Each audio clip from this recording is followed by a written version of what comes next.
دویمه فایده د سیرت دا ده چې په دې سره انسان د قرآن کریم په معنا او تفسیر باندې ښه پوهیږي.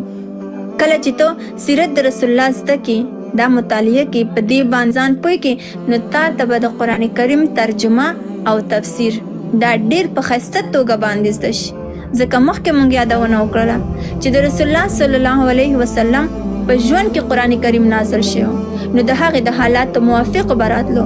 نو ته چې کله په قرآن کریم کې د غزوه بدر آیاتونه تا ته راشي، نو تا به غزوه بدر په سیرت کې لوستې وي. دغه شانتې کله د مشرکانو شرک طرف ته اشاره وشي، تا به په سیرت کې لوستې وي.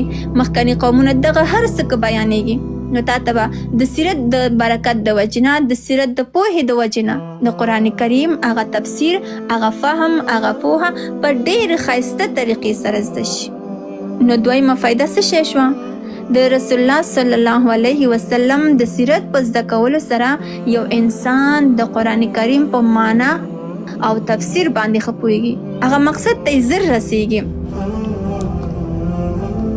دې وجې نه زیاتره خلک لکه خوارج شل، معتزله ډلې، نورې هغه غلطې ډلې او فرقې چې پیدا شوي دي، هغوی د قرآن کریم دغه معنا ګډه وډه کوي. عوام په هغوی په جهالت کې غورځي، هغې راکش کوي ګمراهۍ طرف ته، او نوم دې ته د تفسیر او ترجمې ورکوي. نو کله چې انسان د رسول الله په سیرت باندې پوه شوی، نو دی به په هغه تفسیر او ترجمې باندې هم ډېر ښه پوهیږي.